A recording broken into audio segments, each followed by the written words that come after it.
Si je vous dis Rowan Atkins, Derrick May et Kevin Saunderson, vous tiltez? La scène techno voit le jour dans les années 80. On situe symboliquement son berceau à Détroit en référence aux Belleville Three, souvent présentés comme les 3 pères fondateurs de la techno, notamment grâce à la création du label Metroplex. Mais eux-mêmes ont également été influencés par des pionniers comme le groupe allemand Kraftwerk qui a révolutionné la musique électronique. Et des artistes suisses ont aussi servi d'exemple à l'international.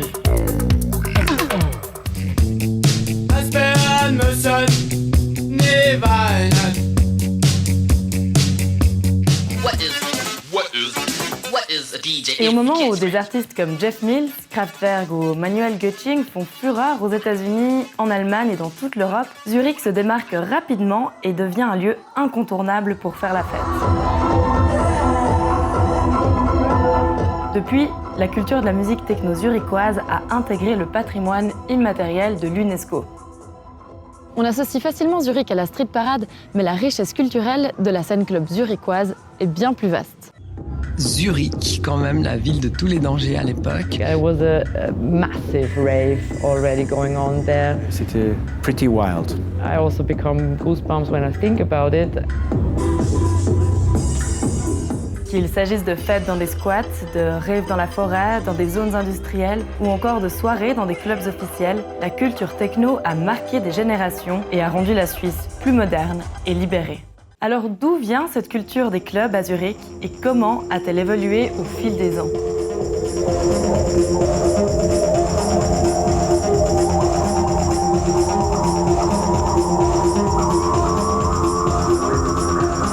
C'est vrai, Zurich a une scène techno très active aujourd'hui. Et surtout, depuis les années 90, la ville s'est presque transformée pour accueillir cette vie alternative. Par contre, il faut savoir que le mouvement a traversé les frontières suisses côté roman. Les premières raves acid house, donc les prémices de la techno, avaient notamment lieu à Lausanne, Montreux, Yverdon et Neuchâtel dès la fin des années 80.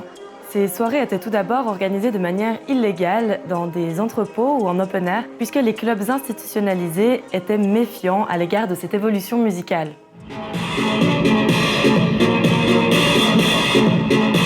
Jammin', jammin', jammin'.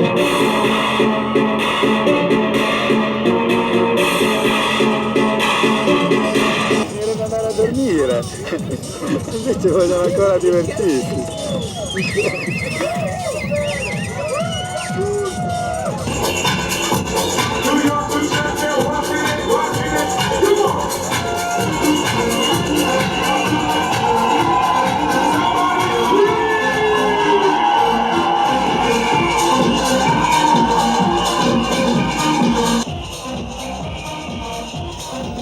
C'est une nouvelle musique, c'est une nouvelle vague, on adore ça, je sais pas, on écoute ça chez nous, on a envie d'être ici, de ces soirées, il y a cette ambiance, c'est excellent, on adore alors qu'on vient là.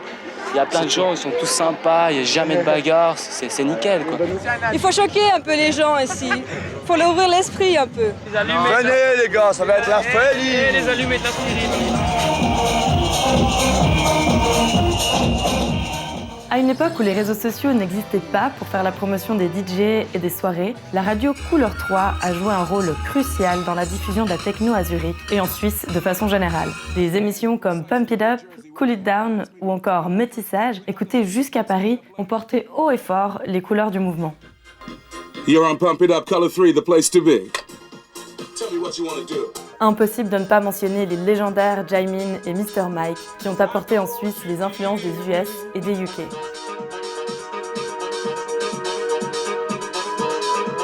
Why don't you give me your love?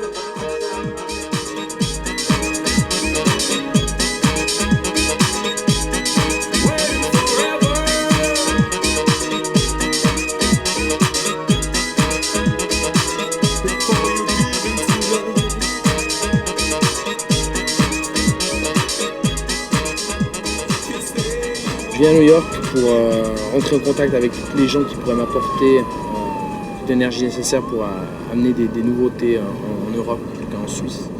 L'avant-garde au niveau des nouvelles tendances, mais qui viennent quand même d'ici. DJ, pour moi, c'est un sorte de musicien. La table mixage est vraiment un instrument. C'est pas un guitariste, c'est pas un bassiste, c'est une machine. Mais le boulot de jamming, de ingénieur, c'est pour mettre le côté humain là-dedans.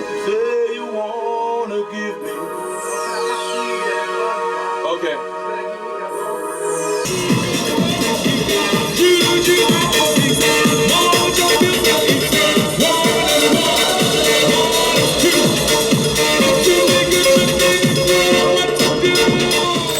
alors, à Zurich, les premières soirées proto-techno avaient lieu en 84. Les fêtes étaient organisées sous la forme de locations mobiles, notamment par Oliver Stumm, précurseur du mouvement à Zurich.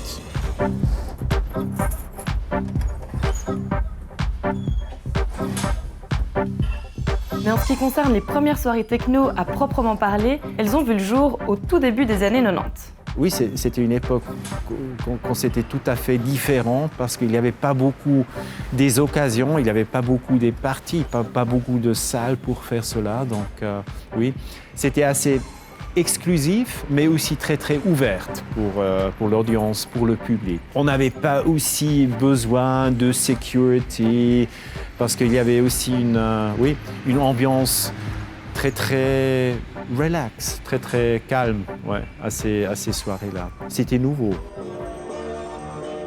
On a compris cette musique qui faisait bouger, qui a créé l'euphorie, qui a aussi uni les gens dans un dance floor.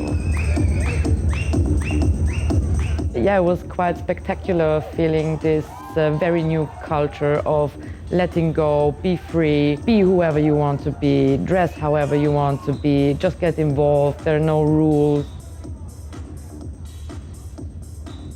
On était vraiment toujours en voiture, on était en route. On passait une soirée à Lausanne, l'autre soirée à Bâle, et après on venait à l'after hour à Zurich.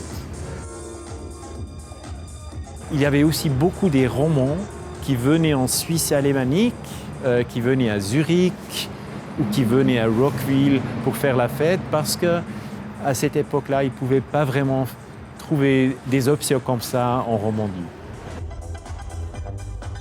Difficile de définir quel était le premier club ou la première soirée techno, puisque le mouvement est évidemment composé d'influences variées. Mais les soirées qui ont contribué à l'émergence de la techno à Zurich avaient par exemple lieu au Vollgrot, le plus grand squat de l'histoire suisse, au cultissime Catacombe, aux soirées organisées par le collectif Kizag, alors très influent et dans lesquelles jouait régulièrement Styro 2000, également figure emblématique. Mais aussi à la Steinfeller Reals, ancienne usine de savon devenue plus tard les bureaux de Tele Zurich. L'Alte Börse, l'ancienne bourse proche de la Paradeplatz, avec des soirées organisées notamment par le label Delirium. Au Kaufleuten, véritable temple de la vie nocturne zurichoise au début des années 90. Ou encore au Volkshaus, qui s'est rapidement fait un nom en tant que salle de concert établie.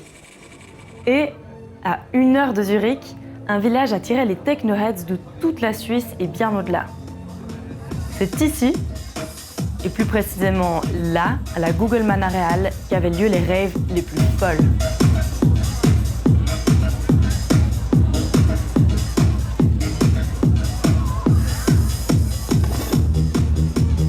Quand on arrive là-bas, on est directement pris par la musique.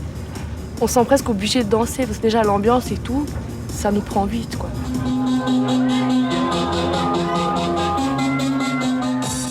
L'énergie comme ça que tout le monde donne, quoi. Puis on ressent ça quand même en partie, quoi. On est tous contents, quoi. Enfin, on est content d'être là, de s'amuser toute la nuit, quoi. Puis on sait ça va être cool, quoi. Ces méga rêves ont permis à Zurich et à la Suisse de se placer sur la scène internationale. 1994 est une année charnière dans l'histoire de la culture club, puisque ces fêtes, qui ramenaient jusqu'à 15 000 fêtards, ont commencé à se démocratiser et à devenir des événements grand public. Et la particularité de toutes ces soirées résidait dans leur durée. Les rêveurs s'adonnaient à la musique durant des nuits entières, voire sur plusieurs jours. Et ça a marqué un changement de paradigme. Ça, c'était nouveau. Et aussi pour des organisateurs des soirées qui s'appelaient Sleepless Nights, par exemple. Ça, c'était exceptionnel parce que c'était les nuits sleepless. Ça, c'était nouveau à l'époque. Et aussi comment ça a changé aussi l'esprit de cette ville qui était, on dit, eine Schlafstadt, une ville dormante. Une manifestation organisée pour la première fois en 1992 et qui deviendra par la suite ultra populaire, a elle aussi participé à transformer la mentalité de Zurich. La Street Parade. Inspiré de la Love Parade berlinoise, cet événement est né sous l'impulsion de 3 mots d'ordre: amour, liberté et paix. Avant de devenir la mastodonte qu'on connaît aujourd'hui, la première édition comptait environ 2000 fêtards. C'était un peu la première fois où la musique techno était vraiment au public. Mais c'était plutôt symbolique cette date, parce que les gens qui ont dansé un peu en noir dans la nuit ont tout à coup dansé en plein jour. Déjà en 93, c'était 5 fois plus grand. Il y avait 10 000 visiteurs.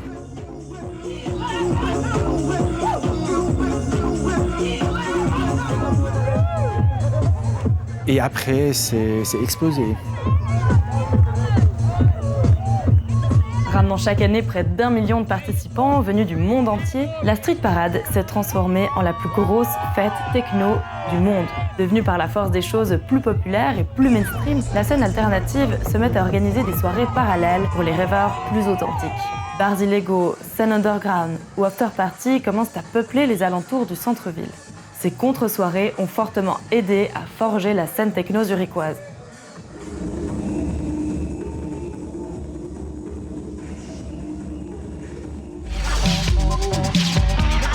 Au début des années 2000, d'autres soirées font leur place dans le paysage alternatif zurichois, comme la Tony Areal, autrefois usine des yogourts Tony et l'actuelle Haute École d'Art de Zurich, qui s'est transformée en 2001 en un club incontournable, la Tony Molkerei.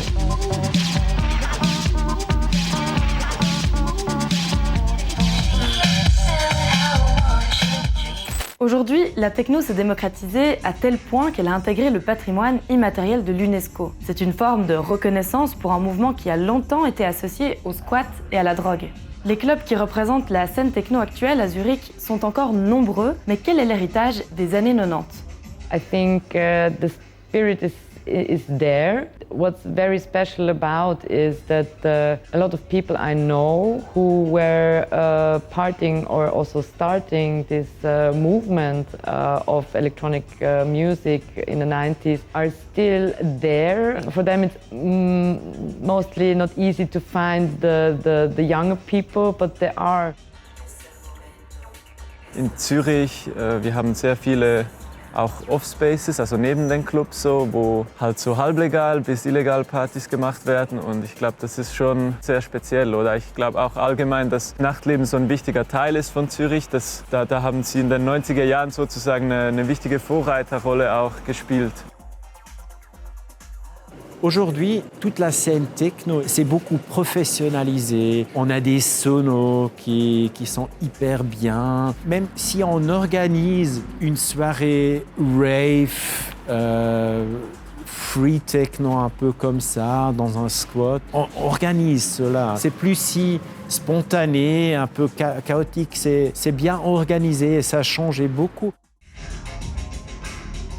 Now, the clubs and most clubs, modern clubs with fresh approach to diversity, they want to have a safe space, so-called. You want to be sure that the people who entered understand what it's about. And these rules, they changed. So we're talking about a much brighter and more aware approach to the dance floor. Certains clubs ont traversé les dernières décennies, comme le Zukunft, qui a fait partie des espaces emblématiques de la scène zurichoise. La Rote Fabrik, centre culturel depuis les années 70, obtient des subventions en 2002 et parvient à asseoir sa réputation pour devenir une référence majeure.